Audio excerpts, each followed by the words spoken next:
August. This is a great turnout for August. Give yourselves a hand because it's August. You had to choose between this event and the Cavalcade of Thrills Demolition Derby at the Chelsea Fair, which is also going on tonight. And, well, let's see if you made the right choice. So, welcome, I'm David Bloom. This is my third year as Executive Director at Pointe Angels. It is my privilege to present 6 companies tonight that it's just all over the place. I'm so excited to see the preview presentations, the venture presentations, and the update presentations. But before any other presentations, whose is this? Anybody? Little black book? Epstein? Jeff Epstein. Sorry, that was in poor taste. So this was left. I haven't looked at the contents of it, but I now will to see if I can match it to one of our angels or one of our presenters.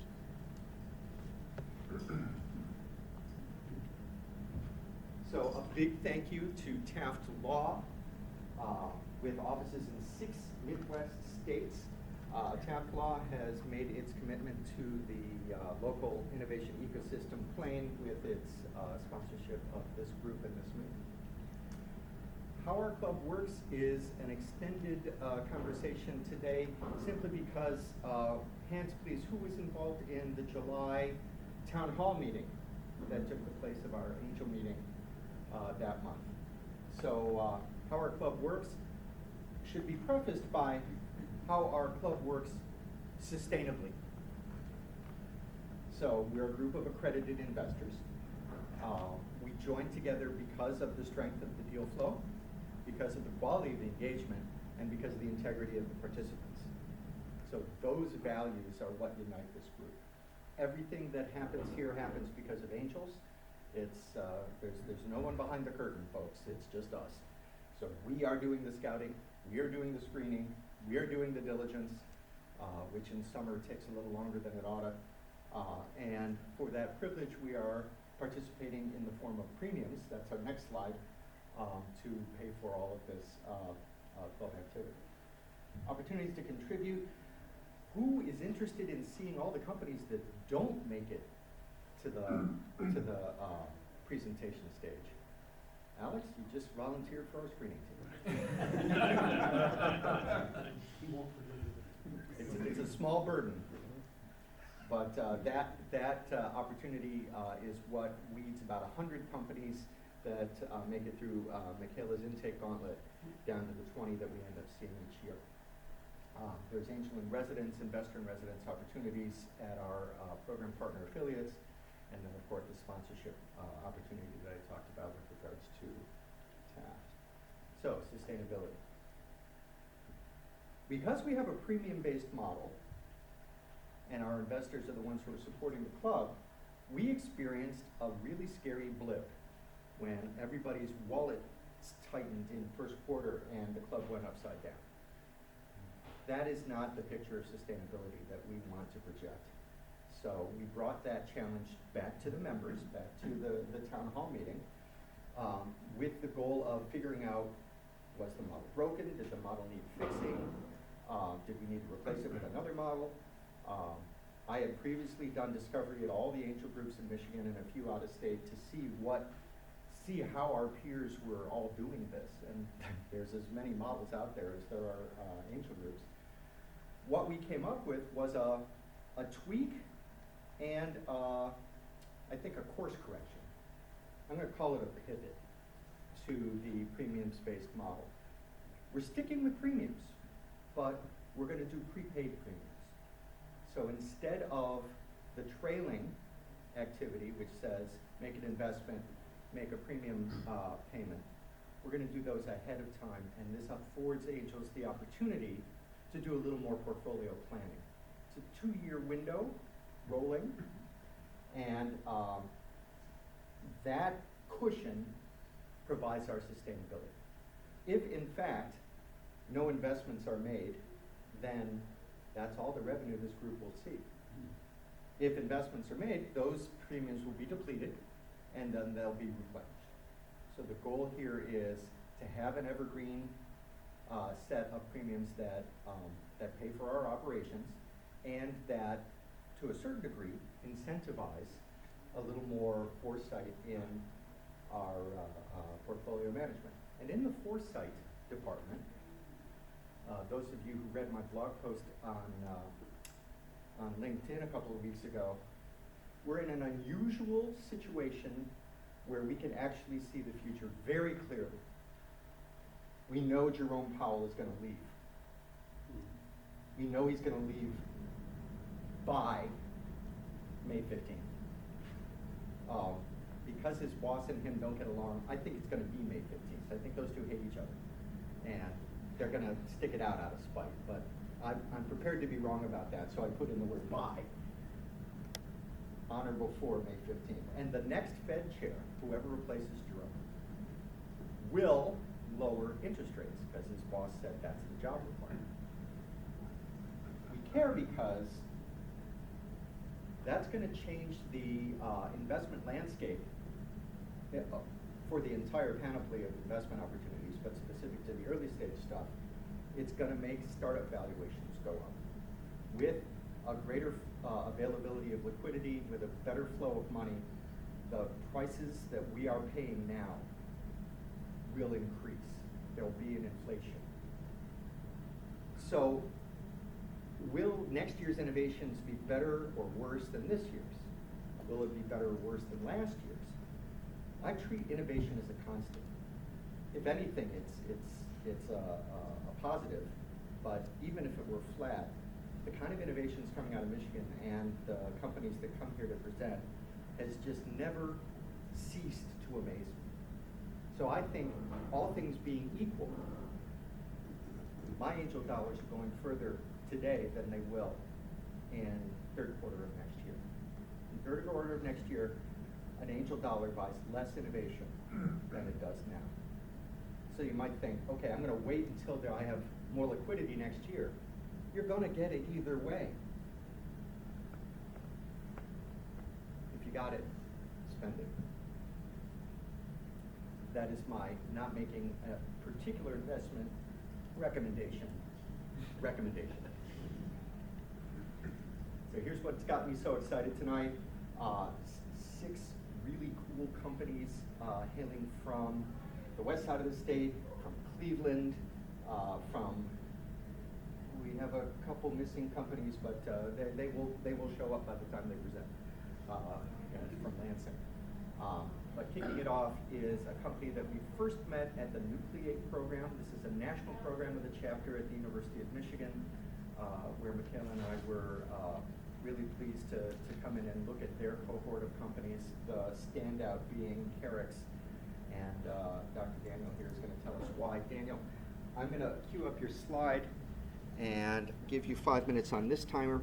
All your presenters, you can see your slides here, and you can see how much time you got. Thanks, David, and thank you for inviting me to be here. It's a great honor.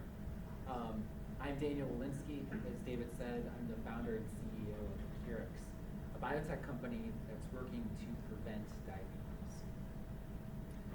So we are building a therapeutic to do this that is based on technology that I did during my postdoc at the University of Michigan.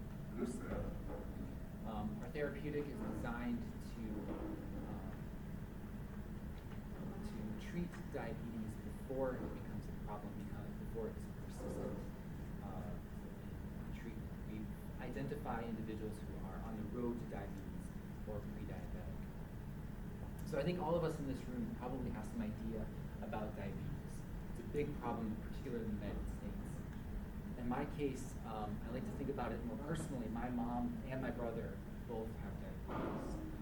And he's only 3 years older than I am, which of course is still the most salient risk factor for diabetes. I'm going to do something a little unorthodox tonight and ask everyone to raise their hand. Just put your hand up. And if you or a family member has diabetes, so I put myself in that group, put your hands down, please. How about you have a friend or a colleague, maybe a neighbor that has diabetes, please put your hand down. And take a look around the room. There are no hands up, maybe one. Very few. We are all personally affected by this disease.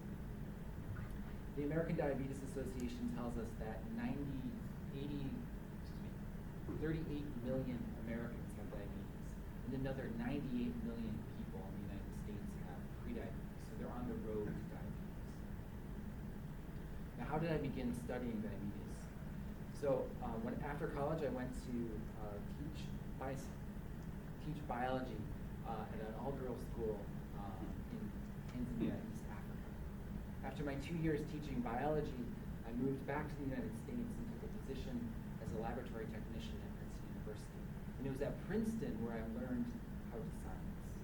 And I learned what a professor did. It turns out this was always my lifelong childhood dream, to be a professor. I just didn't know what it was.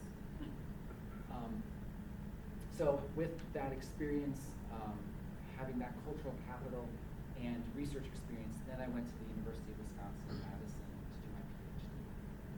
At Madison, I became mildly obsessed, I say, with this molecule RNA. And RNA gets a bad rap sometimes, especially these days, but historically because it's less important than this other molecule, DNA. And so during my postdoc, I wanted to leave RNA. So I set out to study neuroscience at the University of Michigan. And RNA seduced me back. I just couldn't believe it. It's so interesting, it's so important, and it's so overlooked. And so I continued along this path, and I was awarded, although research is difficult, I was awarded the most prestigious award from the NIH, something called the K99. My reviewers said that I'm a creative, special scientist that exhibits scientific rigor and has taken the path less traveled to study the insulin system. Excuse me. And so this is really the NIH's stamp of approval for postdocs to start their own academic labs. So it's $1 million to begin your own academic lab. But I didn't accept any of the faculty offers that I received because I wanted to move faster than academia will allow. And so at Keryx, we're developing therapeutics to extend our lifespans, extend our health spans, not just our lifespans. We're also working to mitigate the enormous economic burden that diabetes places on the United States. We spend $307 billion on diabetes care in the United States every year. That's a quarter of our healthcare budget. So where is Keryx now? In January, I started the lab in my basement. Now we've graduated to the incubator space at MIHQ. In the lab, I generated preliminary data that has allowed me to secure my first venture capital check.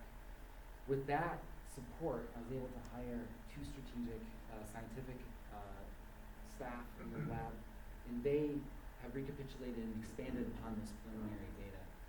And what's really exciting to me is that this is no longer theoretical. We're not building something that might happen.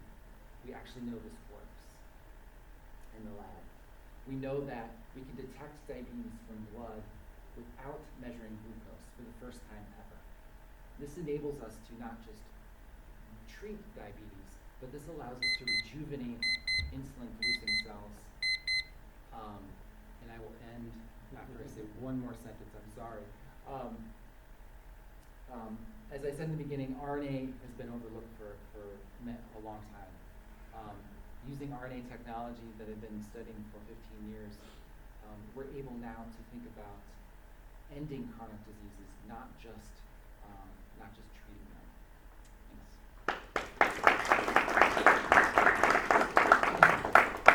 Thank you, Daniel. And thank you, Michaela, for reminding me that I didn't advance the slide. There we go.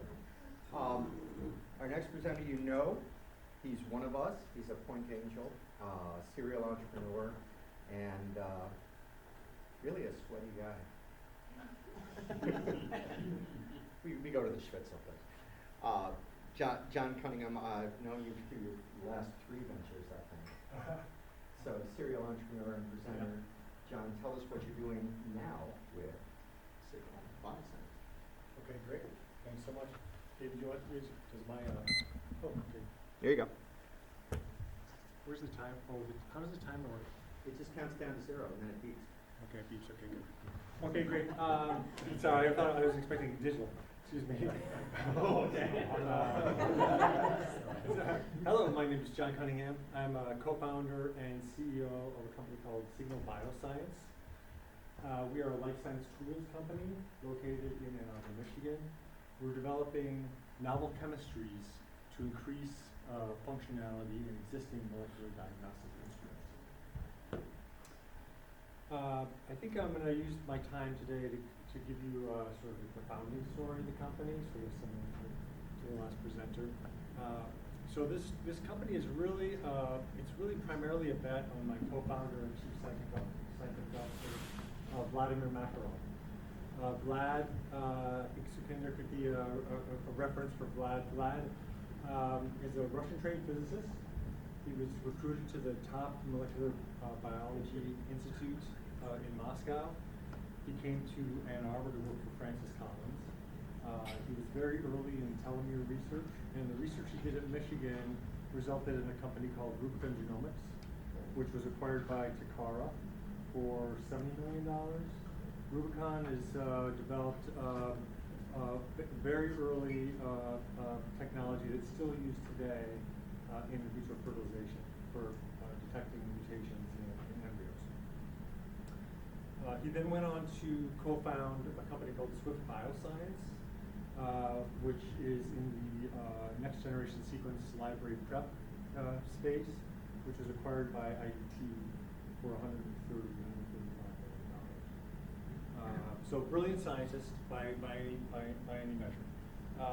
As David said, I'm sort of I don't really like the title serial entrepreneur, but I guess it's sort of, I just love that founder stock, so I just keep going and going and going. My journey towards Bioscience really started in 2020 during the COVID-19 pandemic. I left my job in April of 2020 and founded a clinical diagnostics lab called Rapid Bio. It's located in Michigan. I raised $2.5 million for that company. We ended up processing 300,000 clinical samples, did close to $25 million in revenue in the span of 3 years. And it was, it was economic success, I would say. I think, as all of you probably also are aware of, your journey to Bioscience all started about the same time, because during COVID-19, the polymerase chain reaction, the PCR test, was the gold standard for diagnosing COVID-19. Polymerase chain reaction is a workhorse in molecular diagnostics. There's about 2 billion reactions run every year across the globe. There's 200,000 instruments placed all over the world. And with this technique, you can basically amplify, basically you can find any piece of DNA or RNA you're looking for. You amplify it, you can find single cell, single molecule detection. One of the things that's interesting about PCR is it's really an endpoint detection, which has limited bandwidth. So there's typically 4 to 6 colors in an instrument, so you can only see 4 to 6 things in every sample. So one of the things that Vlad started coming to my lab because after he sold Swift, and we started talking about how could you multiplex in PCR? How could you look for more things in a sample? So that's the foundational concept for Bioscience. We formed the company in May of 2023, been in the lab since June of 2023. We validated the chemistry, Vlad's novel chemistry that allows us to look for many more things in a sample than a conventional PCR test, using our chemistry and existing instruments and existing workflows. We have filed a foundational provisional patent application, and now we're on to demonstration data. We've hired a total of 4 scientists in the lab in Ann Arbor. We're generating demonstration data and spending a lot of time looking for product market fit and basically setting up our commercial plan. So that's where we are now. We're sort of like leading feasibility into development, working on product development, commercial plan. I would say in terms of traction, the biggest traction we have is that we have confidentiality agreements with all 4 of the top global instrument manufacturers in PCR. We're currently raising self-funded to date. There's $1.2 million into this company so far, all internally sourced. We're currently raising additional $2.5 million in new capital to get to product development and get to revenue. And that's it. And right on time.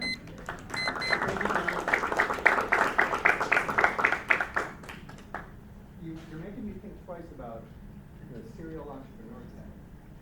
I do like founder stock. I have a ton of founder stock. Most of it's worthless.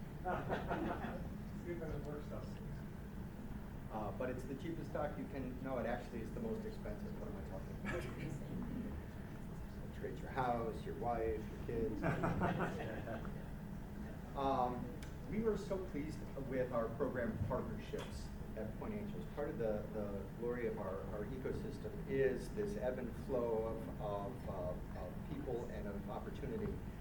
And our colleagues in Cleveland at Project MedTech turned us on to Lighthanded Enterprises. We're just exploring right now, really Michaela more than I, the depth of what this program partnership can bring to our group and to other angel groups in the state. And I think we're going to see an excellent example of that in a presentation now from Stephen. And are you the sole presenter? Are you the sole presenter? I'll be presenting, but Brecken will be here. We'll be taking Q&A. Yeah. Okay, brilliant. So 15 minutes uninterrupted, 15 minutes Q&A. Come on up and I'll show you how this thing works. You push the down button to advance the slides. You're going to have a lot of back matter slides, so I appreciate it if you got through those by the end. Yeah. Yeah. All right. Sounds good. We may be just flipping through all the You may, remainder slides. or we at may the end ask you just hard to- questions. I'll be back up for the Q&A.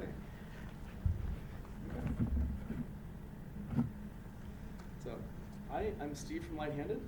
And I'm Brecken from Lighthanded. And we're here today to talk to you about how we're enabling screening for the most common cause of early childhood hearing loss.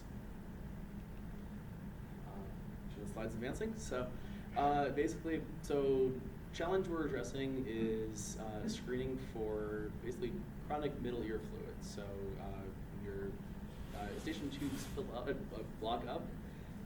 Your middle ear will fill with fluid over time, and that can cause significant hearing loss.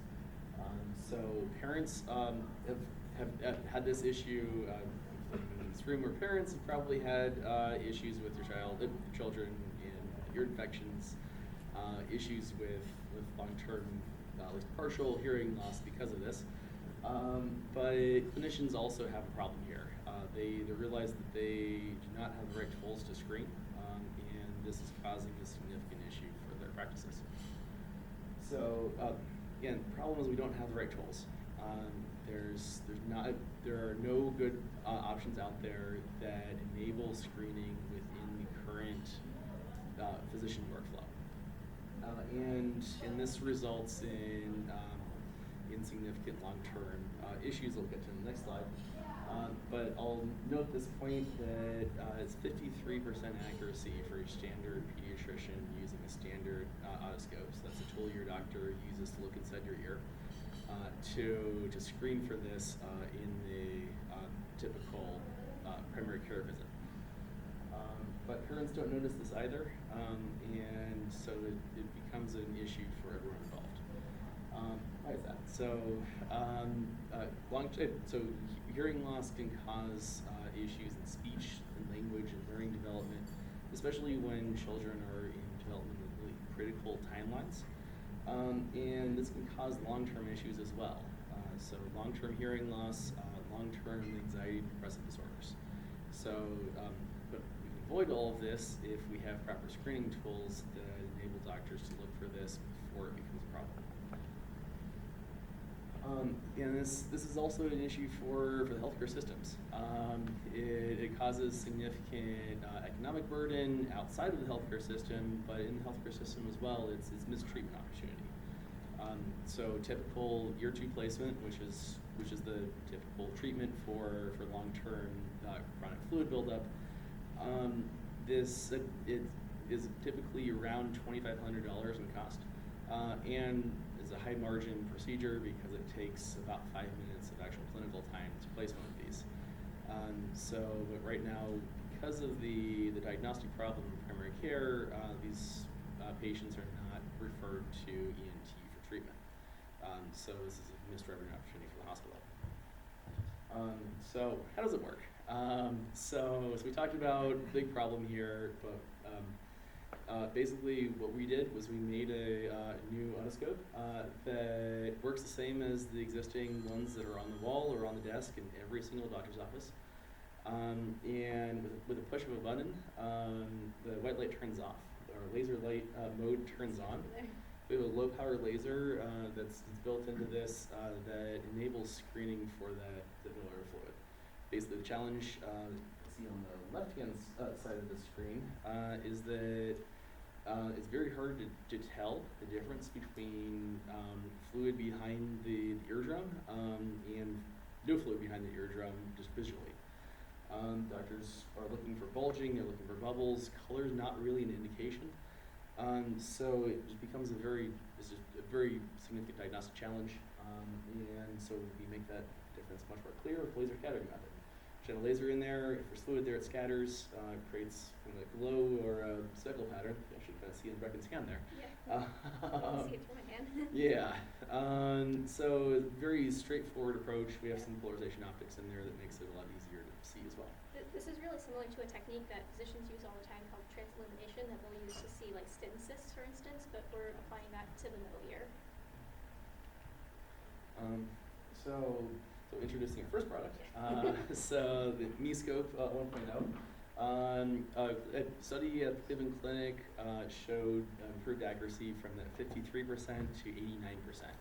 So significantly improved accuracy, basically going from a coin toss to something that's diagnostically relevant. And we made this in conjunction with a number of doctors we talked with, hundreds of doctors we talked with, to make it easy to use, ergonomic, and easy to put into the existing workflow, which is critical. So compared to other solutions out there, again, this is just significantly easier to use, which means that it doesn't change the existing workflow. It's a single press of a button that enables this to work. And other solutions that have been proposed, that have been pushed out there, have taken too long to use in the clinical workflow and been too expensive to use. Apologize if I'm in the way of anyone's view here. So what we offer here is a solution that works in the existing workflow, but also is a similar price point to existing units.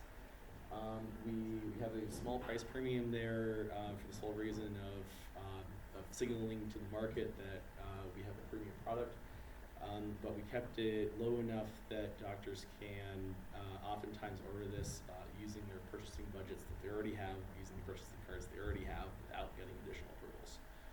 So we can get quick onesie-twosie orders in order to seed the market, get this out there widely distributed before we go after larger department and system-wide orders. But wait, there's more. So we have the first product here that will get this technology through the FDA. It will get this product out there into the market. But then we have opportunity to make it better. So both basically enabling onboard diagnosis, which may be able to enable some practice expansion, but also we can enable telehealth with this as well. So we get this into the consumer space to be used in telehealth visits because ear issues are one of, if not the most common reason that children have doctor visits outside of the standard well-child visits. So it opens up a large market opportunity, large market space for us to pursue.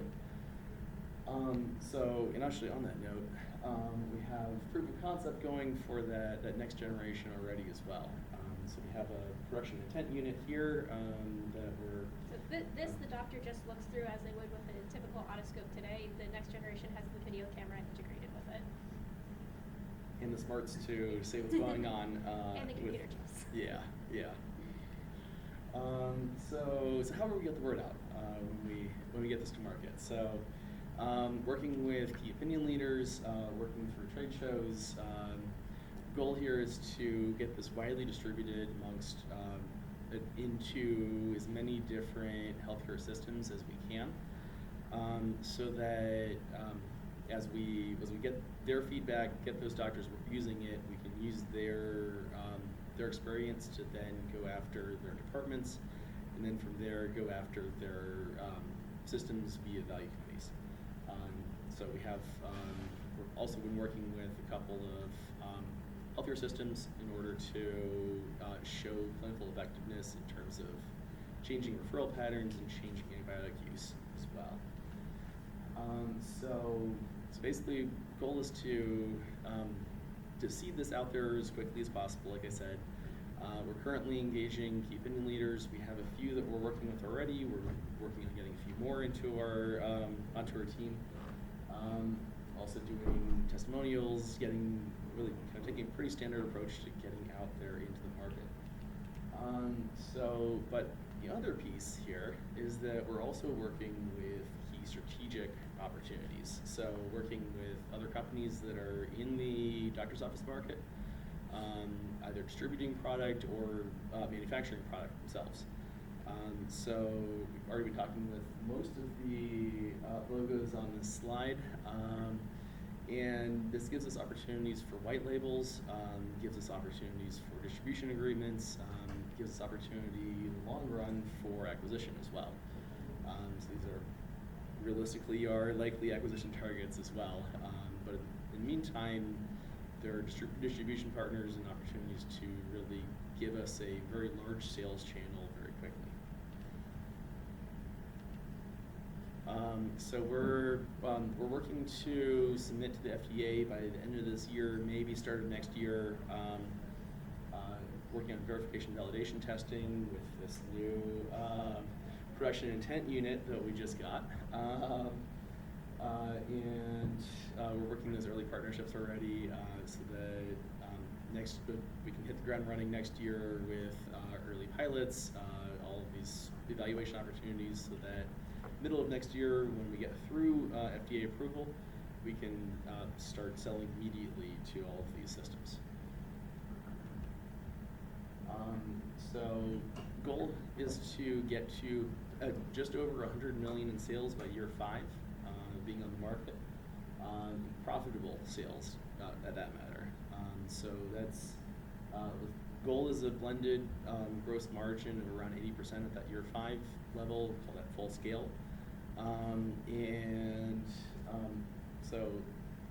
Enabling very profitable growth and very profitable business operations, so that maximizes our acquisition opportunity at that point. And I think this plan is reasonable. Even in year 2, we only need one large healthcare system in order to meet plan. So have an aggressive rollout, but one that is realistic based off of what the market looks like and market sizing. So here's our team. I mentioned already, I'm Steve. I'm working on the more of the business side of things, doing project management, marketing, getting our go-to-market plans together. Brecken? Yeah, I'm Brecken Blackburn. I have a PhD in biomedical engineering, and my dissertation work was mostly ophthalmic clinical device development and associated studies. And the underlying patents and technology for this actually came out of the lab I did my PhD research in, so that's how we got started developing this into a commercial product. Yeah, and then we have a third co-founder as well, who's not here with us today, but also has a PhD in biomedical optics and background in manufacturing engineering. So he's heading up our quality operations as well as doing a lot of our next generation product development. We have a team of consultants that have been helping us as well. I mentioned Jack especially, who has 40 years of experience in medical device sales into doctors' offices. As well, I mentioned Project MedTech as well, which is how we got introduced to all of you. And then we have a hiring plan to address gaps in our gaps in our team. That is, as we get into the market and get into sales. So especially on the commercial side, we'll be hiring more and more as we get into the market and start ramping our sales organization. Also mentioned key opinion leaders. Dr. Hopkins here is running a clinical study for us at Cleveland Clinic. Actually, another clinical study for us at Cleveland Clinic. I'll rephrase that. Dr. Draker, pediatrician, owns a medium-sized practice, independent practice in upstate New York, and he's been instrumental in helping us develop this from concept to where we are now. So we're currently raising a $1.5 million seed round. So of that, we have about $600K raised to date, including a phase 1 NIH SBIR that we just got a notice of award for on Monday. And basically that enables us to get through FDA approval, get through first sales, enables us to ramp up our contract manufacturing, get inventory, and get our initial sales and marketing team going. So thank you for joining us and helping to make sure that millions of kids get the treatment that they need. I guess mentioned NIH SBIR already. We've also won awards from a few different pediatric device consortia, including actually the Pediatric Device Innovation Consortium from Minnesota recently as well. So I guess we are all ears if you have any questions.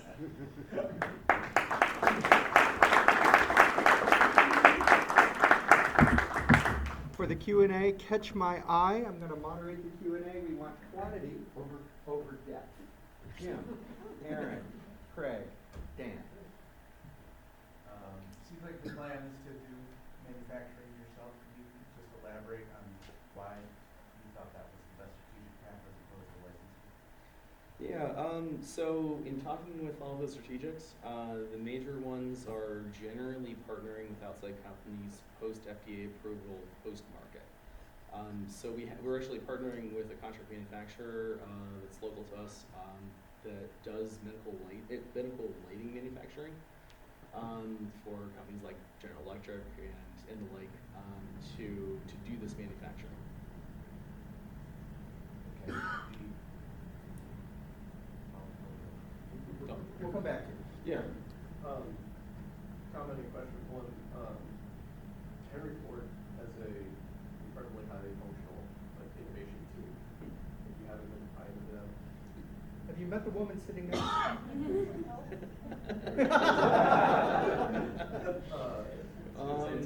It's been a while since I've talked to them, but she might be able to help you out. We should talk after this. This is a great room, all right?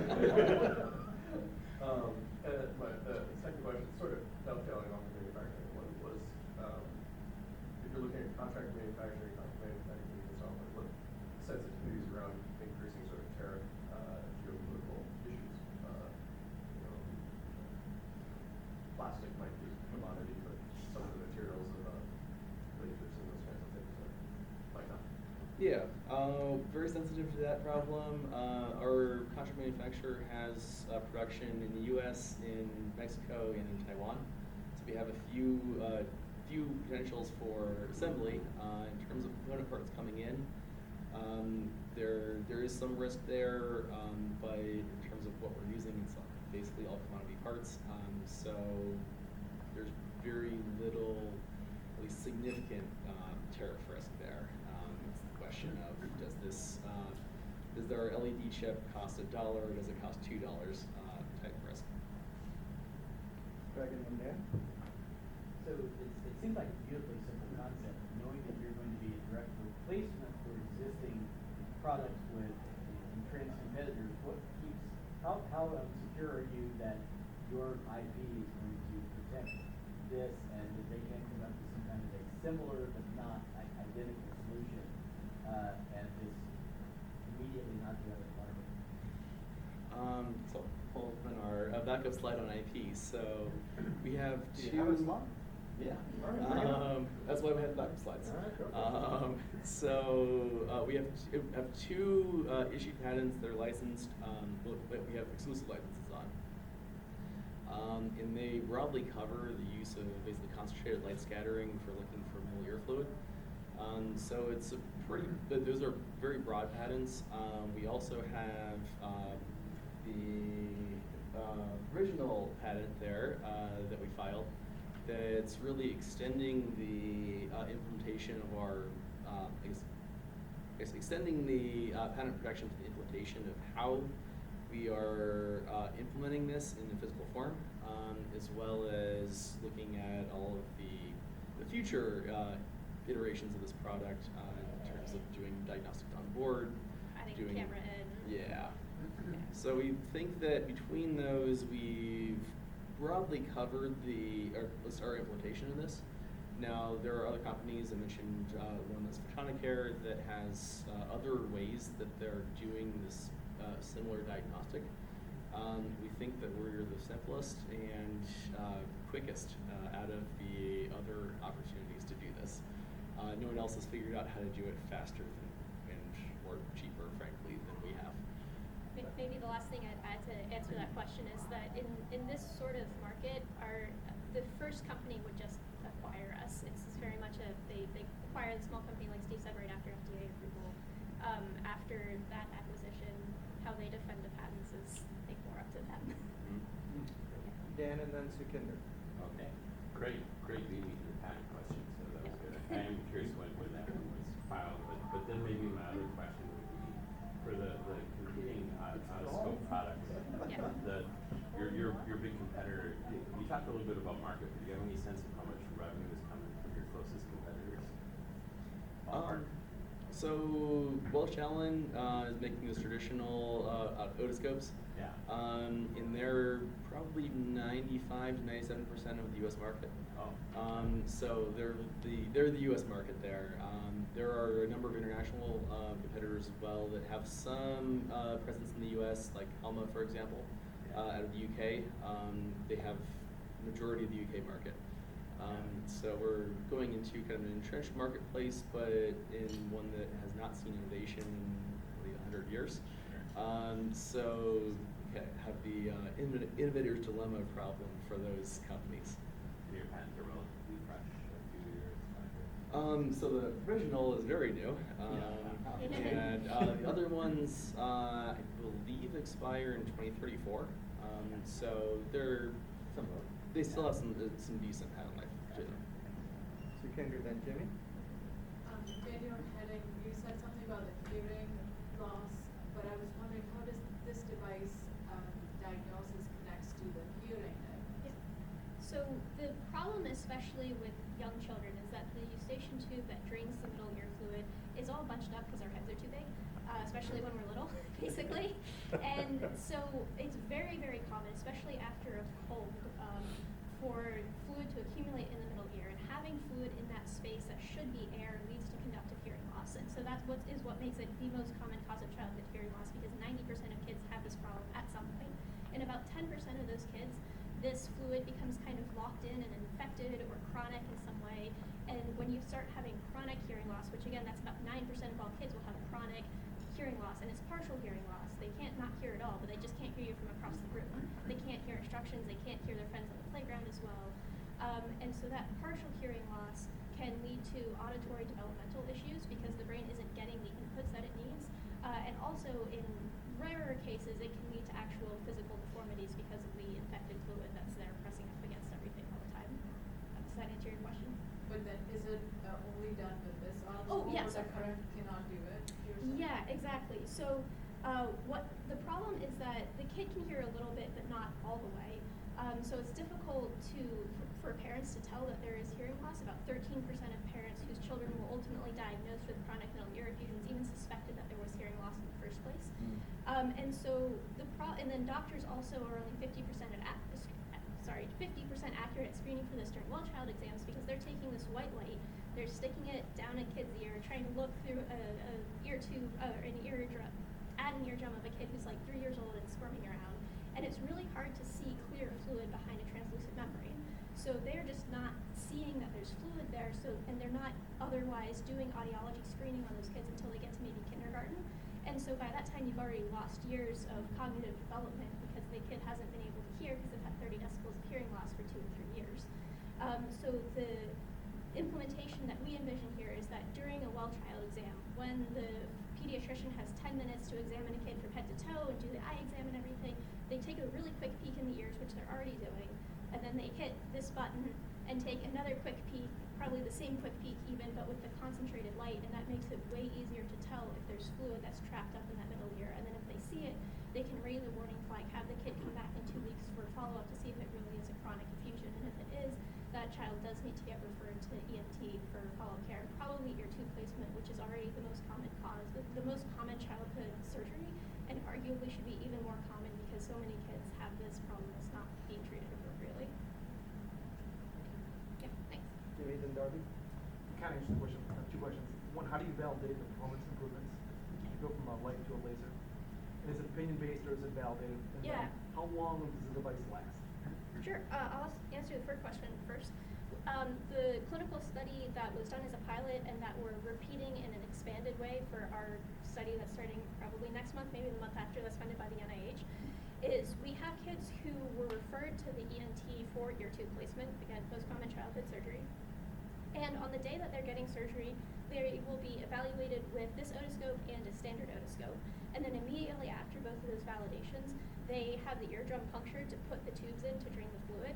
And when that puncture is made, the ENT can directly see if there's fluid behind the membrane at all. So that is 100% positive, gold standard. Was there fluid there or not? Immediately, 10 minutes after we looked with this device. So that's what's providing our validation for the study. And then the second question, sorry. Device life. Was device life. Yeah, Yeah. Steve might be better to answer that one, but. Yeah, I guess the other point is on the study is that people that are referred into ENT for potential ear tube placement can be referred for a couple of different reasons, including recurrent or chronic issues. And this is how we get the negative control there as well. Or some kids only have it in 1 ear. And also a lot of times pediatricians will refer a kid to ENT and they're not even sure if there's fluid there. They think there might be fluid, and so actually the ENT ends up wasting a lot of time seeing kids that we're told they have fluid that don't actually have fluid, which is kind of the negative case of why this would help everybody in the system as well. Yeah. And to answer your question about device life, typical on average across healthcare is about 5 years. Because they get dropped, they get thrown, especially in pediatrics. Pediatric lifespans generally closer to 3 because of more abuse than in adult care. We are going after both pediatric and adult. Pediatric first, that's really our beachhead market because the need is more urgent, more strongly felt by practitioners there, but there are absolutely applications in adult. We made this as a better otoscope in general. So better ergonomics, better weight, etc. Darby, then Luke? Well, it's interesting you're focused on the hearing loss part, and you haven't once mentioned the often over diagnosed ear infections. Yeah. Yes. The redness, and they go, oh, this ear infection, here's your drug. Yeah. When it possibly could be fluid causing the redness. Yeah. I find it interesting you haven't mentioned that. To me, that's the big one. Is way too many people are overprescribed antibiotics or something that is not going to help. Yeah, from a societal perspective, you're absolutely right. From a business perspective, those missed diagnoses are actually more pressing issue for the hospital system. So that's why we kind of focus there. However, yes, we are absolutely helping better target antibiotics. But I understand the basic science behind this. It's not new. Yeah. Yeah. Other people, as you said, Photonicare is doing it, there's others that have similar approaches. But I understand you right, because the doctor is looking, they're going to have to make a call. So it's still a judgment on the doctor. You're just giving them another tool. But I didn't see anything here about all the thousands of doctors you're going to have to train and what you're going to do to train them to make a proper diagnosis. Because starting a light on there and seeing a compression ring or not is not a diagnosis. It's a diagnostic aid. But from you're going to have to train FDA's them, and they're perspective. going to have to be, long term, it's a prime thing for machine learning to do it without the doctor. Yep. But how That's you our train the vision doctor, Yeah. what's the, because they're gonna have to get trained, and you said it's in the same workflow, but you're adding a training component that's not in their workflow, so they're gonna have to go learn how to use this to be properly equipped to use the tool correctly, so. Yeah, you're absolutely right. There is a training component. We do like to lean on the analog to transillumination, which physicians are using all the time already to tell if a nodule that they're looking at is filled with fluid or air, if it's dark. So I think physicians are broadly familiar with the idea of shining concentrated light somewhere and seeing how it scatters. Exactly how to line this up and, like trigger it while you're looking at the eardrum would be something that Steve can talk about, our early adoption plan. But we don't think that it's not a significant training the way using a computer system might be. Or like if you have a screen over here and a probe here that you're not used to and you have to learn hand-eye coordination, it bypasses a lot of the training hurdles that might be associated with, it sounds like you might be familiar with photonic hair solution, which is an amazing solution. I actually did my PhD in OCT technology, so I love OCT. It's complicated though. I did my PhD on it. Like it's the sort of thing you can do a PhD with. This is so simple that there's hardly any optics involved. There's hardly any new skills to learn besides pressing one button and learning what scattering looks like there. Make the decision. Yeah, so they're aiming at the same as they do it with under white light, and then they press a button. No, So the I agree. yeah, our intent You're here. still counting on a human making a decision. Yeah.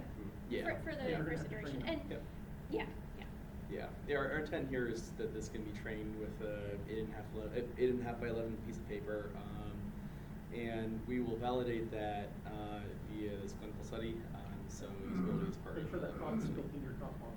Yeah, yep, absolutely, and that's why we have margins that support doing a little extra if we need it. Luke? So a lot of my questions are checked off, so good job. Thanks. Great questions, but I did have one remaining around, so you're upselling from a premium perspective, saying, hey, $900 versus the standard, apparently monopolistic $700 offering in the market. At $900 though, that $200 over the 3-year lifespan of the product, what is the referral fee that a child care provider gets for referring to an ENT, and what is really the business case for them to upgrade? Yeah. So generally, referrals have been banned by Or kickbacks. kickbacks and, Yeah. and that kind Referral of thing fees. have been banned for a couple decades now. Sure. But doctors are heavily incentivized to refer in network. So actually, I have it somewhere in here, but I can find that later. But the sorry, just lost my train of thought here. I'll jump in Yeah, for a go second and say another value that we've found in talking to pediatricians that they really like about this device is that it improves their confidence. Pediatricians do not like going to a parent and saying, I don't know if there's fluid there. There might be fluid there. Pediatricians have told us things like, I hate ears. Ears are the hardest thing. And so for them, spending the extra $50, $80 a year to relieve some of that anxiety and improve their confidence is easily worth it for them. And then if it's further incentivized by the healthcare system to improve the flow of patients to the same healthcare system's ENT department, that's a place that we think will also get a lot of extra value. There you go. There's the Oh, that's a little bit We're out of hard time. to read from the side, but thank you so much for the questions. Stephen Brecken Yes. from Lighthanded. Good job. Thank you very much. All right, thank you. And this is the fruits of those program partnerships. Darby, you know more about OCT than most of the people in the room. Well, we just invested in it. Yeah, exactly. So we're going to get to that in a minute. Our next presentation came to us courtesy of Renaissance Ventures on Demo Day. And I'm putting in my plug now. On Demo Day is the first week in October. And Luke and Michaela and I, Craig, Jimmy, who wants to join the Point Angels posse that's going to descend on Demo Day? It's at Ford Field. And meet all of the companies that we're going to see in first quarter of next year. So coming up, Jimmy, you're up. All right. Can you repeat the date? What is the date? It's like the first week in October on a Wednesday. October 1st. Yeah. No, October 1st. It's the first. Go to the parties. Anyway, yes, excellent parties. There is a party the night before at the Union Assembly. would recommend. But you And have to there's go an to the after meetings party at Cliff Bell's, and you may see some familiar faces there. So from last year's on demo day, we got to meet Better Health from the west side of the state, and were thoroughly impressed with their uptake at all of the angel groups and early stage funds in the state, including Daniel's fund. So without further ado, I would like to introduce you to Rachel and, is this a double up or just a Rachel? It's just Rachel. Oh, okay. I'll be Q&A. Okay, perfect. From Better Health, same 15 and 15. There's your down button. Thank you. You're welcome. Well, good evening. I'm Rachel Burkle, co-founder and COO of Better Health. Thank you guys for having me. Michaela and I met at our very first on demo day, and the devil works hard, but David and Michaela work harder. So thank you guys. It's been a great experience working with your team. But I want to start by introducing you to one of my firstborn, Penny Lane. And she is the love of my life. We do everything together. We walk to work together every morning. We hike together. We go on boat rides together. But the one thing that we both hate is going to the vet. And Penny hates it because of the car ride, because of the waiting room, and all the other scary stuff that goes along with it. And I hate it because I know I'm walking out of there with a giant bill every time. Now, whether you have an anxious pet like Penny, or you're just busy with a million things on your to-do list, if you're a pet parent, you know that going to the vet is stressful, inconvenient, and expensive. But why? Why is that? And the answer lies in the corporatization of veterinary medicine. Today, 30% of general practices are owned by large corporations. And on the diagnostic side, there are only 2 companies who control the majority of the US market share. Now, in human healthcare, we're seeing the same thing, consolidation. And a lot of those adverse effects are also felt on the veterinary side. And it's felt in 2 ways: a diminishing quality of care and rising cost. To put this in perspective, humans, we get on average 20 minutes with our primary care physician a year. Pets, they get about half that, with the average exam time down to only 12 minutes per pet. And that's for everything. That's for the full physical exam, for the vaccines, for blood draws. And it simply isn't enough time to treat and diagnose any patient. So it becomes a really rushed and stressful experience. So it's no wonder that 70% of cats never saw a vet last year. And while the quality of care continues to decline, the cost does not.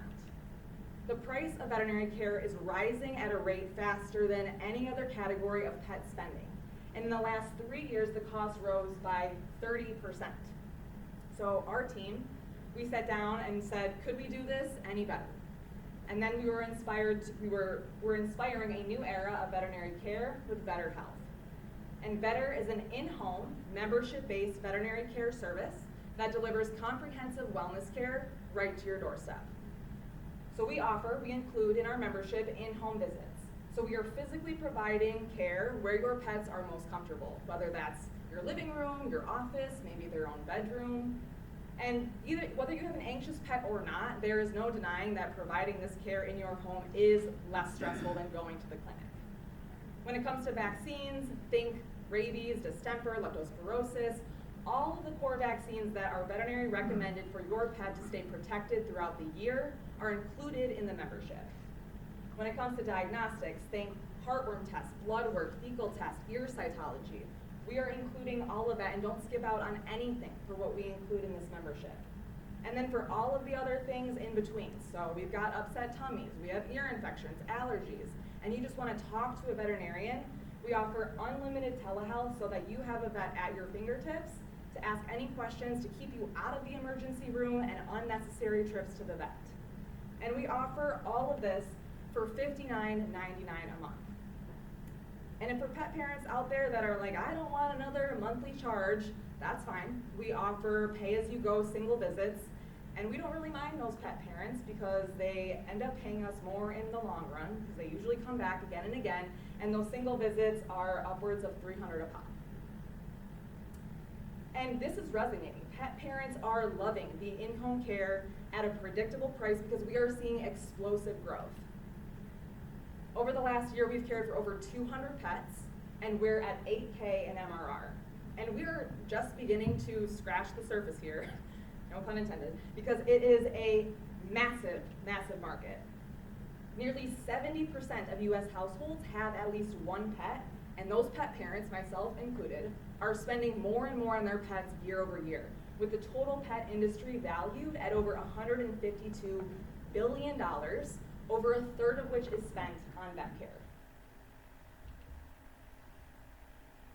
And we're doing it unlike anybody else. Our key competitive advantage is that we are vertically integrated with an in-house high volume reference laboratory. So any samples that we take from these pets, we are testing in-house. So thinking back to those 2 labs I mentioned earlier on, we aren't using any of them. We get ear cytology, fecal blood, we're testing it on the spot in our own lab. This allows us faster turnaround times, better control over the sample, and of course, lower cost. So our cost to run any of these diagnostics is up to 75% less compared to any clinic in the country who has to use one of those 2 labs. We've also built all of our tech in-house, everything from our record-keeping system to our patient portal, and we are building AI tools to help on our operational and clinical processes. So think voice-to-text records, client communication, even diagnostic support. So all of this enables us to be structured so differently from a traditional brick-and-mortar clinic that we are truly able to keep our patients at the center of our care. And none of our competitors are doing it like us. In the last month, our biggest direct competitor, the vets, ceased all operations nationwide. And they haven't released a statement, but we can only assume it's because they burned too much cash too quickly because of high operational expenses.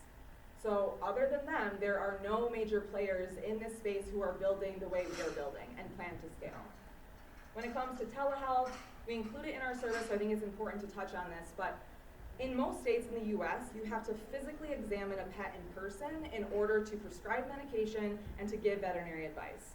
So any of these companies, any of these standalone telehealth, if they're only looking at your pet through a computer screen, they can't do anything for you but take your money. So my advice to you is don't ever do it. And then most pet parents are currently using veterinary care through a traditional brick and mortar clinic.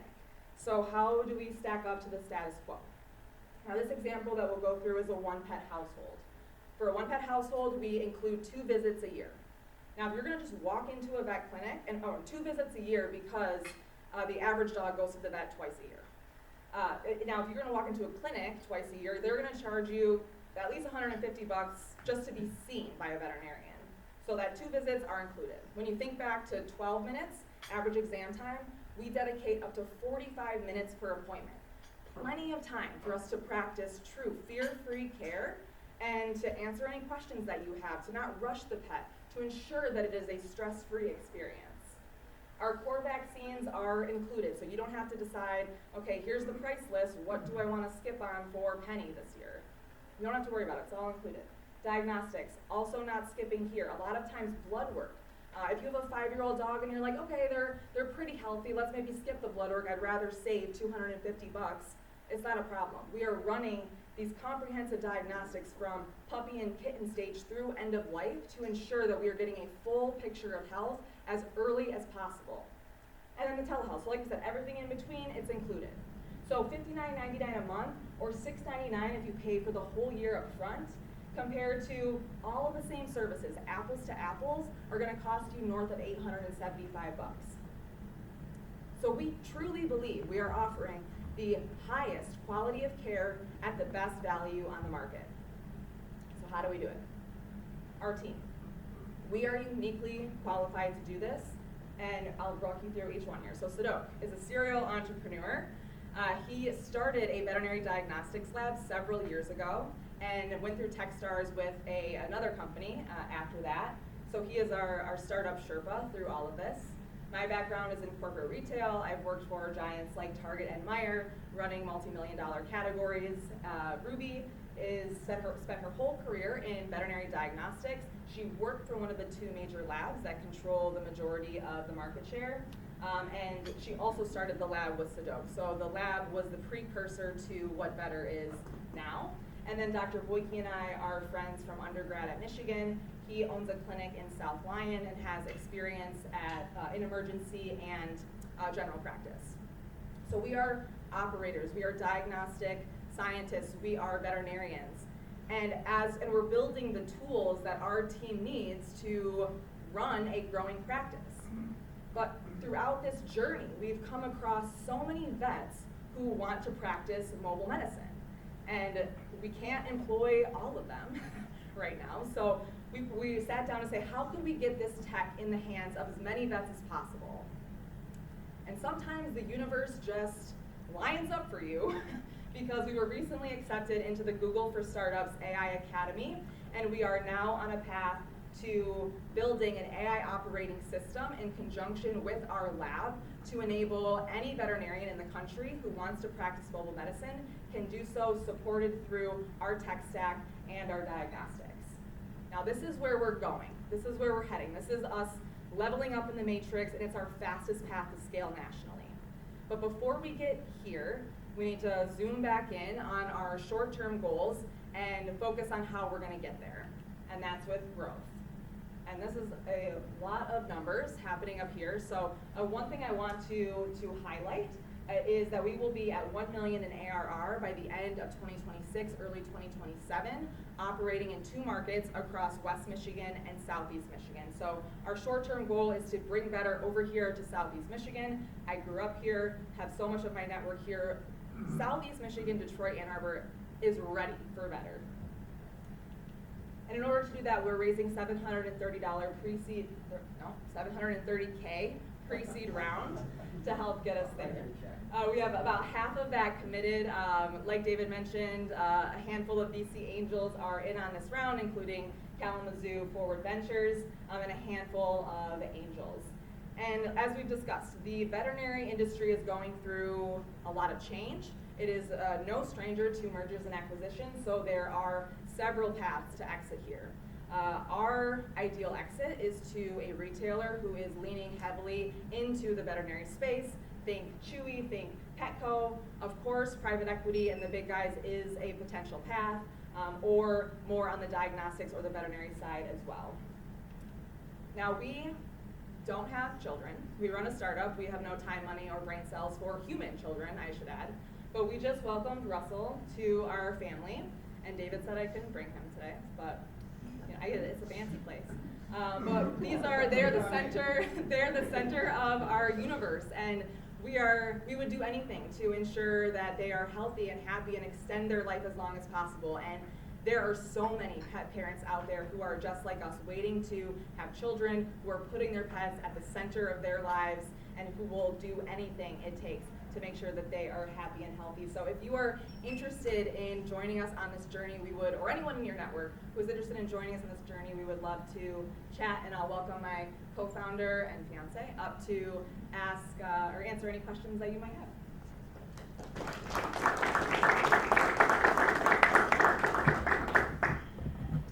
Thank you, Rachel. You know the drill. Who's up? Jimmy's first. So how much does it cost to send somebody to the home? I mean, the big competitors dipped out of the market. My guess is that it couldn't scale because it costs too much to send somebody to the home. How do you do that, and where do you operate? Yeah, so we currently operate in West Michigan, so in Grand Rapids, and we employ vets.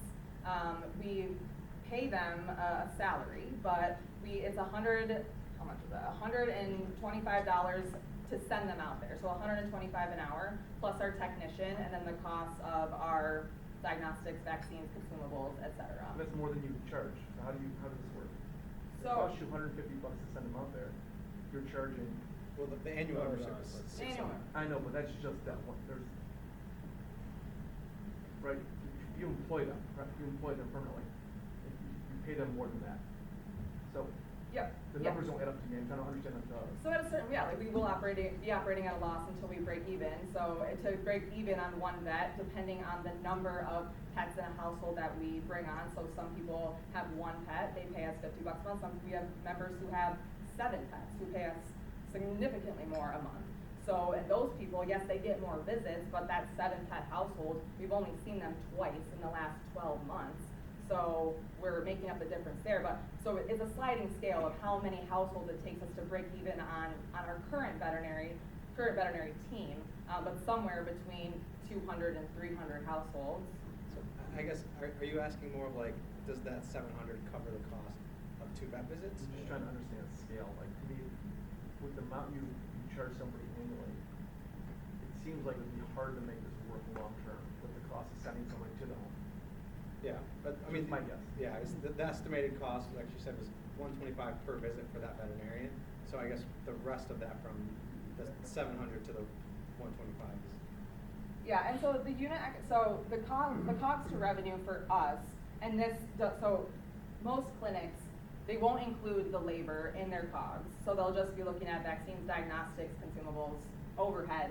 So the average clinic is running at 25 to 35% COGS. We're running at 19 to 25% COGS, and that's worst case scenario right now at our current economies of scale with the lab. As we grow, as our volume that we run go up, of course, as we have more buying power, our costs overall go down. So even before labor, our COGS to revenue are advantageous to what a traditional brick and mortar is running, and then you take into account that we don't have a brick and mortar, we don't have all of the equipment, x-ray machines, etc. So that is how we're setting ourselves up for success. But the long-term plan to scale, which is a newer development with our acceptance into the AI program, is that we'll be taking this software, this AI operating system, and putting it in the hands of veterinarians who are either already mobile or who want to be mobile, and licensing out that software, and then they'll be using our lab for any diagnostics. So then we're not employing them, but giving them the tools, vet in a box, to do the work. So that is the plan to scale.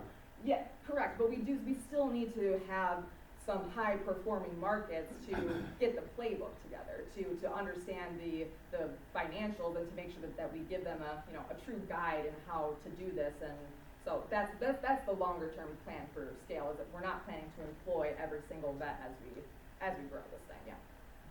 Craig, Darby, Aaron, Owen.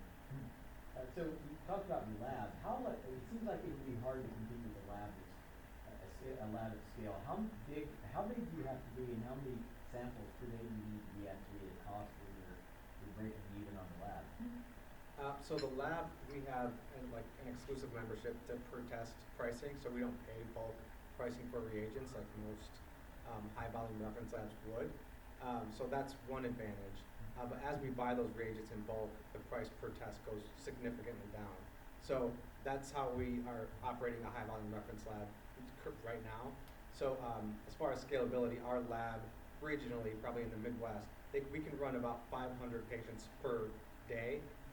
So that's enough to cover a decent amount of members we would see. If you think kind of in one day that can see 6 to 8 patients. So that's kind of gives you an idea of where the lab stands. So are you using the existing lab from the company you founded, or is this a new lab created exclusively for Vetr? So the lab is part of Vetr. Okay. So the other company does not do it. Okay. Darby, then Aaron, So then Steve. I'm kind of where you were going with the scale part. Are you using, I'm assuming these vets you're using are part-time. They are just like doctors that moonlight at urgent care clinics. These are veterinarians that have other things going on, or are they? We have one full-time vet and then some relief vets that we kind of fill the gaps with. So math, I still gotta get the math, but it'd be interesting to do a side-by-side compare. Many of these vet clinics, even the big ones you mentioned, have in-house insurance programs. How do you compare to that? That their insurance includes 2 visits a year, it's part of their insurance product. Yeah. It's not dissimilar to the cost you're adding. And then the last one is, you're covering basic services. What happens if they need surgery? What happens if they need this? I mean, I'm subscribing to you, and all of a sudden my pet has a broken leg, or my pet needs to have surgery. Yeah, I mean, I think that's pretty common, but think of it as like primary care. Like, you don't go to your primary care physician for those surgeries. So we work with brick and mortar clinics. So in Grand Rapids, we have a network of brick and mortar clinics that we refer these imaging, surgeries, because it is higher margin for them. And this kind of wellness care is very low margin for them, and they can't really make much money off of that. So. And we go a simple one, though. The dog got in a fight with the next door neighbor dog and needs stitches. Is your vet gonna do That's stitches two on site? customers right there. So if it's truly an emergency, same as human health care, you have to go to the emergency room. And any general practice clinic is gonna tell you the same thing. We can do acute injury and illness, so if like we've had an instance where we did have to go out after a fight and flush out a wound type of thing, but it wasn't an emergency. There was another part to your question. One thing I was gonna add, the majority of veterinary visits annually are for wellness care. So I think it's north of 60% of reasons why people are going to the vet are for annual wellness. And I think we're intentional with the primary care piece of this because nobody's going to any other specialist until they have their primary care. It's kind of that referral basis. So we felt like it was a. But my vet has an X-ray machine. My vet can set a leg. My vet can do that at their office. I know this is, but I just got to where There will be an opportunity make this work. for FaceTime with the presenters after the program. I'll ask one more question. Okay. Just want to get to everybody. Aaron, Elena, then Steve.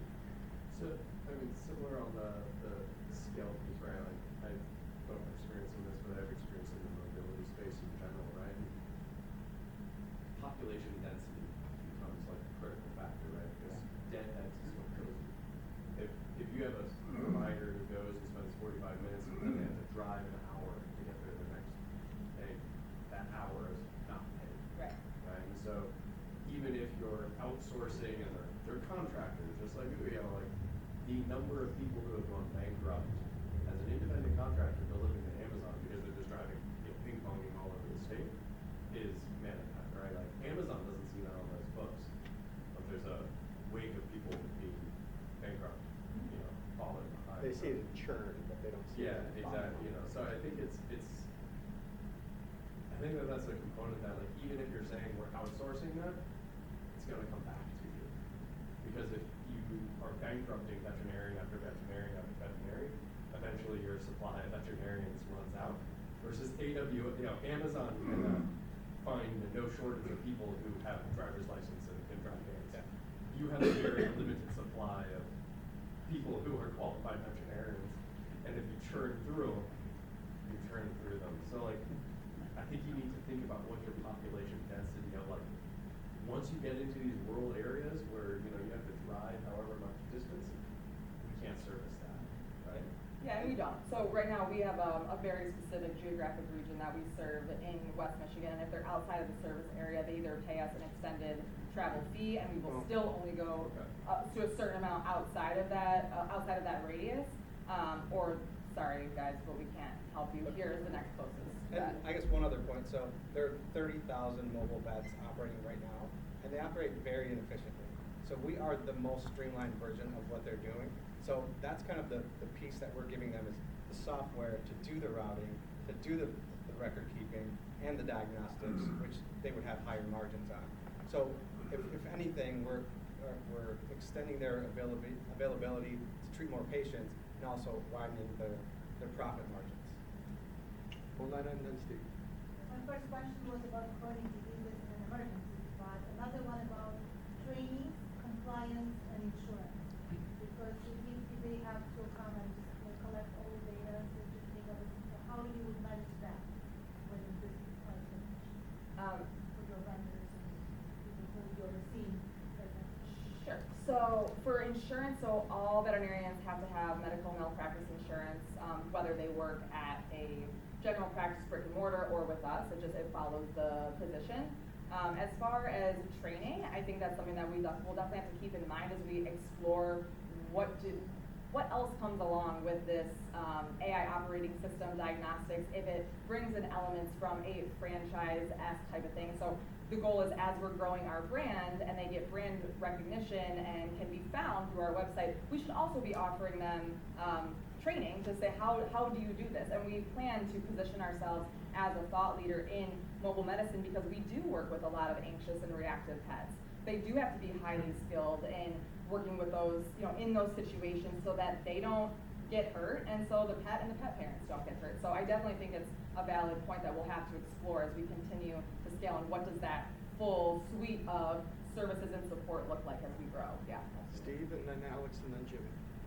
Yeah, when you start licensing it to other vets, other mobile vets, are they gonna be using their own brand or your brand? If you'd already touched on that, I thought. Yeah, no, I think that's something that we're thinking about. I think it's more advantageous for them to use our brand unless they already feel like they're really established and people know them. Then it could be Lakeland Mobile Vet powered by Vetr Health.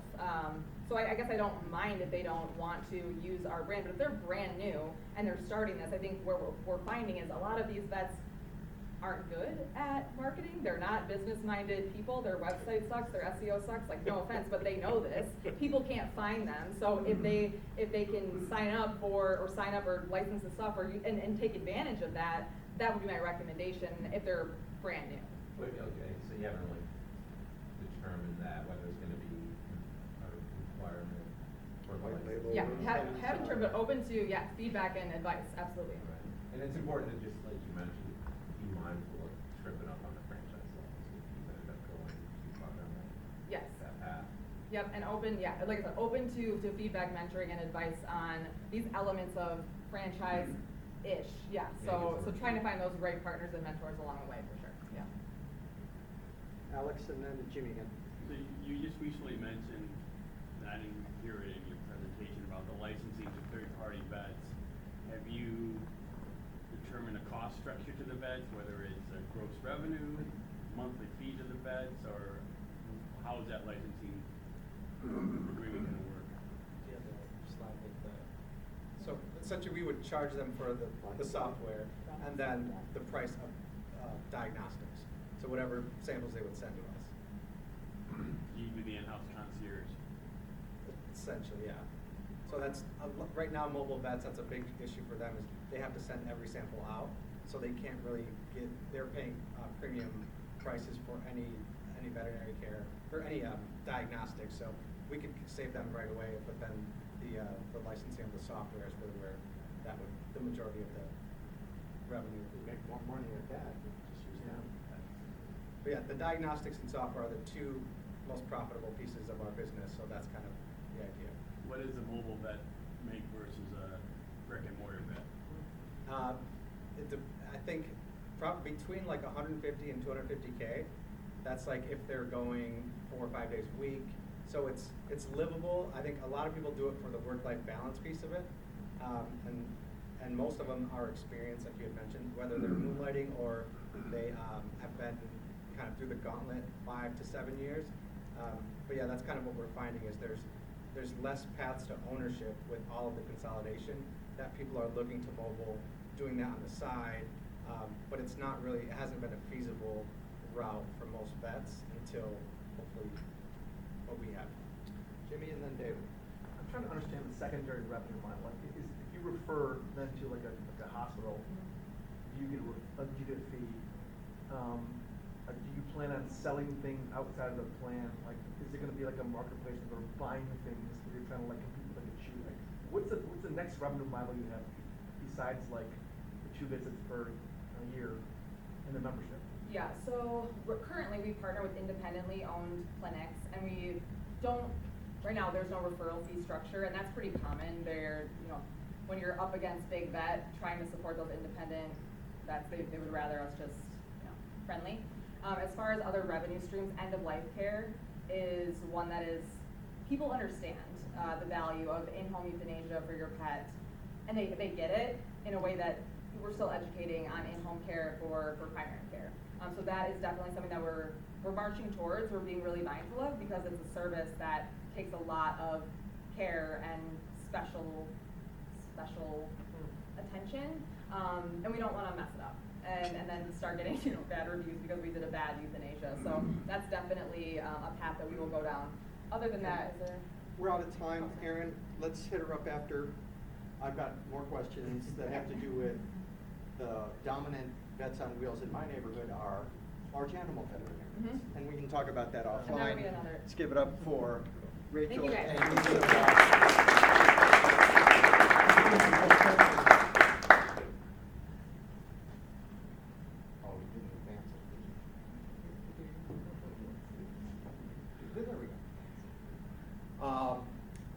now at the point in our program where we get to look at what happens after the investment. So coming back to tell us how our money has helped grow his venture is Paul Angot with Innovative Billboards. And Paul, you've had a pretty significant pivot since the last time you were here, so catch us up on that. And we know what your niece needs. Well, I'm going to fill in with my name. Yeah. Your 5 minutes begins now. Hi, I'm Paul Angot. Our company is Innovative Billboards, and we've developed a game-changing, revolutionary, patented mechanical scrolling billboard that dramatically increases profit. I'm your classic entrepreneur. I have 44 patents. I've sold $100 million of my patented products. Okay, our product is 60% less expensive than digital. That's the competition. There's only two types of billboards in the U.S., static or digital. The digital are expensive, and as a result, in 19 years they've captured less than 5% of the market because they have 2-year payback. The market dictates 1-year payback. So they've penetrated a very small percent. Static, on the other hand, only produces $15,000 per billboard per year. What we do is you take the static down, you put ours up, and now you can scroll to increase customers and profits. So you go from 15 grand a year to 82 grand a year with 1-year payback, and that is the key. There's 77,000 14 by 48 foot billboards in the U.S. with 1-year payback. That's our addressable market. Over the next 5 years, we'll sell about 5% of that market, but we've actually talked to over 85 billboard companies, and we found that 90% are interested in buying our billboards. We're only selling 5% of that 90% to meet our numbers. So it's gigantic potential. The product's patented. We have a very, very broad patent. There's nothing like it in the world. Plus, we now have patents in Europe, India, and patent pending in China. We have a very dynamic marketing and sales program. We have a 67-page plan. We'll go out, we'll hire sales, we'll hire a sales manager, we'll go out to Billboard Insider, hire reps, and so forth. We also have an owner who owns 450 billboards. He'd like half the country for marketing and sales. He thinks he would double or triple our sales, which would double or triple our potential return on investment. Since our last meeting, we've added 3 key people to our board. Chandru Patluri, PhD, who's here with us. We actually work with up to 10 PhDs on the team. It's a very sophisticated design, believe it or not, even though it's just a billboard. It's a high-tech product in a low-tech market. Chandru's principal engineer for Mercedes-Benz. Chandru handles our electronics and software. Chandru and I work together very, very closely. We've added Paul Cooper. He's our strategy expert. He was with Microsoft for 10 years, among other companies. And David, as you know, Michael Kaczynski, I mispronounced Michael's name. Michael's our financial guru. He's bought or sold parts of 43 companies. And he sends his apologies. He's on the road. Yeah, that's it. Mike told me that. We added Dan Wilson. He's a professional engineer. He's now handling our project planning and scheduling. We redesigned 80% of the billboard. We made it lighter, faster, cheaper, better, easier to change ads. It now lasts 30 years. I talk about digital, they last 10 years. Our billboard lasts 30 years, 10 years with no maintenance. It's a gigantic market. It's a $6 billion market that we're going after. And the key thing is we've reduced costs, so we have 1-year payback. That's the magic number.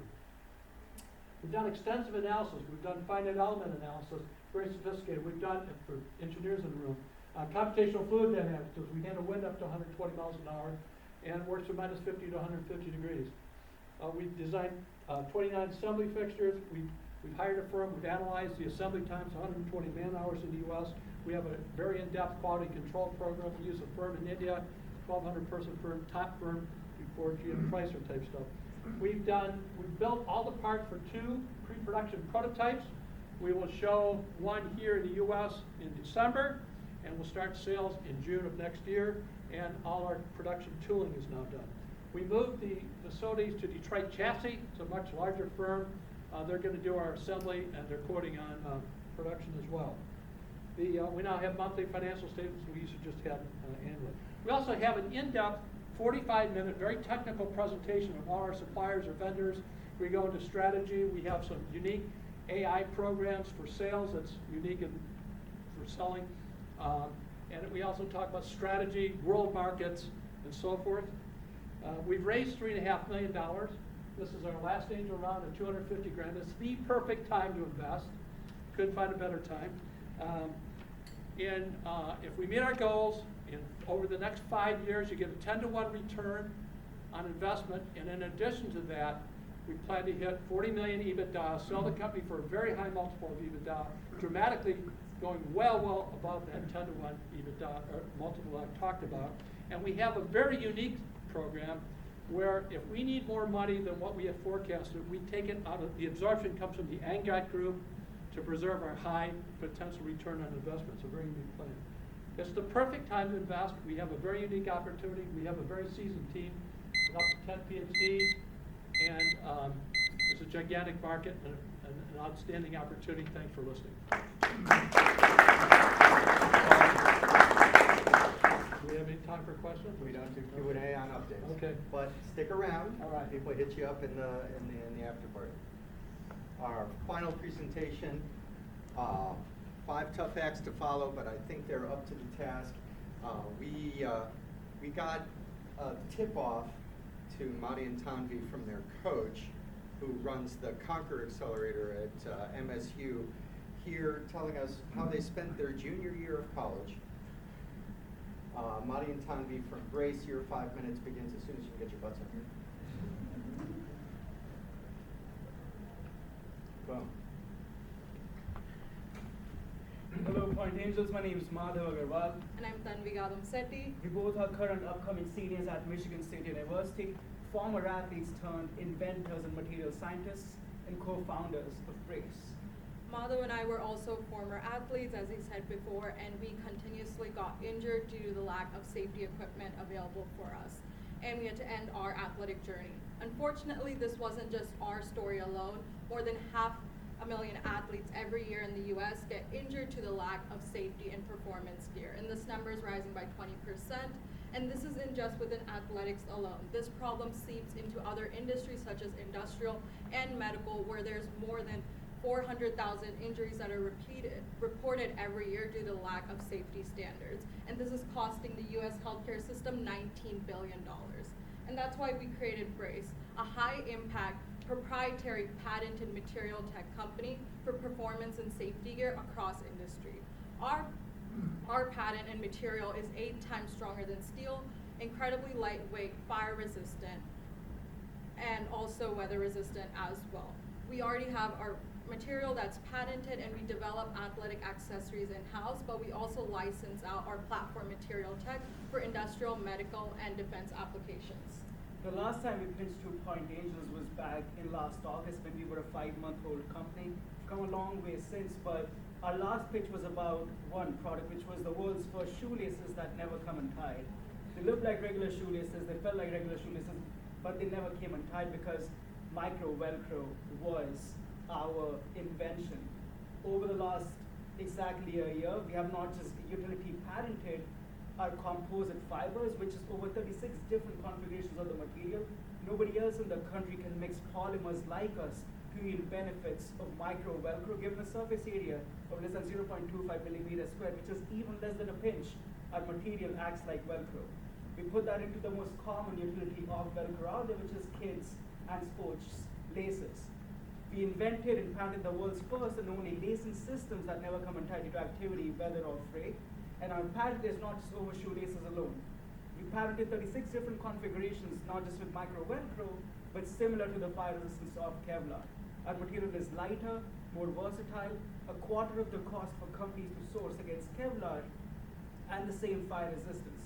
We're also extremely high in tensile strength, as we mentioned, 8 times stronger than steel. So our utility granted patent includes 8 different configurations of these materials and applications, which is beyond shoelaces, including tubing, ropes, cables, medical device tubing, linear fabric, hybrid fabric, and double-layered fabric as well. Every single textile and fabric that includes polymers still yielding the benefits of Kevlar and Gore-Tex. Within the last 1 year, our utility patent, which was approved within just 62 days of filing in the top 10,000 percentile of all utility patents granted this year. Beyond this patent alone, we are already patent pending in 6 other countries, including China and Vietnam, biggest competitor ecosystems within polymers and hybrid fabrics. Over the last 1 year, we've also turned enterprise customers. We signed with Africa's largest footwear brand, Enda Athletic, in a supplier agreement valued at $1.2 million over the next 2 years. We have a co-branded partnership on their top-of-the-line marathon shoe, and another company within our sales pipeline very close to closing is Carhartt here in Michigan. We are exploring licensing agreements with Carhartt and their licensee BD Boots for a contract worth $8 million over the next 2 years, creating a champion product around just laces that people have never seen before, but in a similar visual format of everyday laces. We also are closing in on an oversubscribed pre-seed round. We started at $250,000, bumped it up to $500,000, bumped it again to $750,000, and now we're looking for our last $150,000 to close the oversubscribed pre-seed round with already existing partnership and participation from Fournier senior SVPs at Nike, Under Armour, Oakley, and participation from Michigan Outdoor Innovation Fund, Michigan Red Cedar Ventures, etc. We both are two former athletes, and this is extremely personal to us. We're material scientists because we've invented, according to 3M and Dow, a $1 billion patent that is very similar to Kevlar and Gore-Tex, but can be sourced extremely cheaply and efficiently. Within our supply agreements and sales pipeline are more than a dozen Fortune 100 companies looking to source us as a replacement for existing carbon fiber, Gore-Tex, and Kevlar materials. Join us, hopefully invest in us as we close our round, which began with our first angel check out, Pointe Angels. Alex Gonzalez was our first ever check and belief. As we close on our pre-seed round, join us, come chat with us as we change the future of sports performance, recovery, and safety, one shoelace at a time. Thank you so much. Embrace the lace.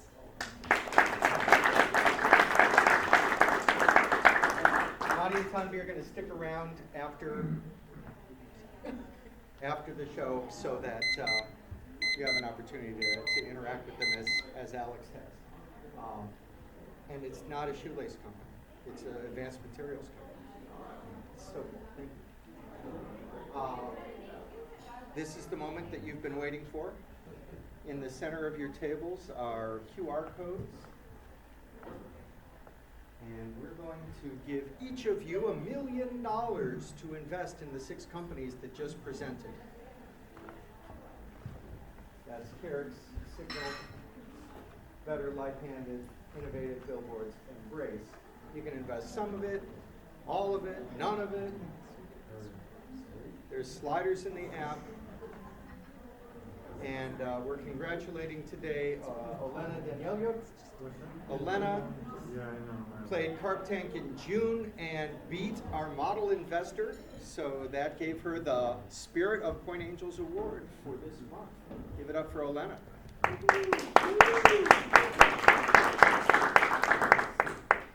So there's the URL. You can point your phone at it. There's your competitors. Invest wisely.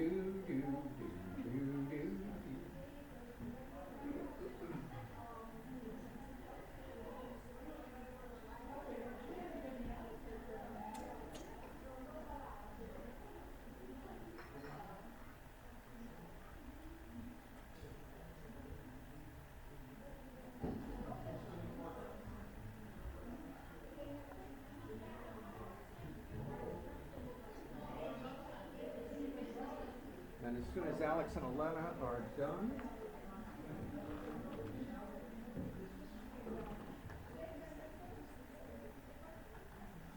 Darby's still working.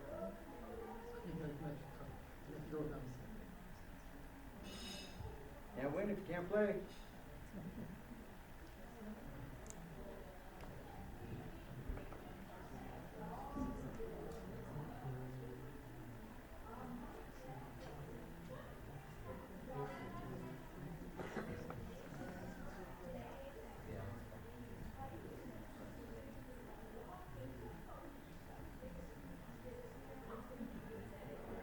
Paula.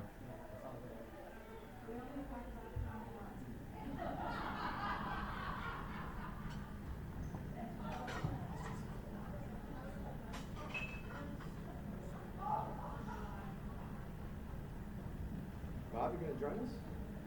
All right.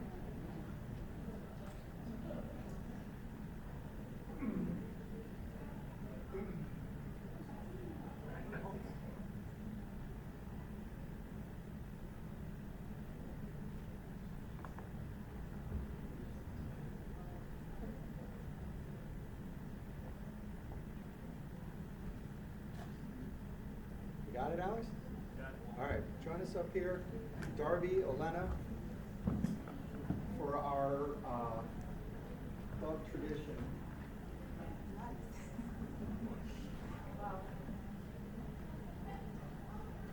Good deal, Bob. Let's take it over here so we don't have the screen. Your investment in June break.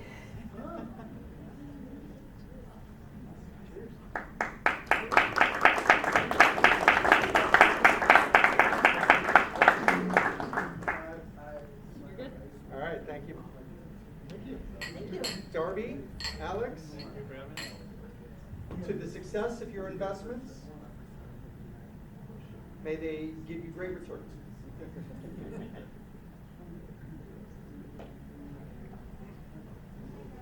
Thank you. Now, I had a question during one of the presentations. The way you sign up at on Demo Day is to go to undemoday.com.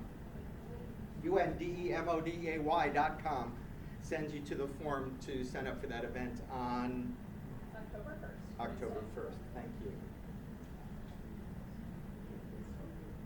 See you back here. Oh, deals in motion. We have 3 deals in motion that several of the folks here have been tracking. Bob, you may be interested in this one.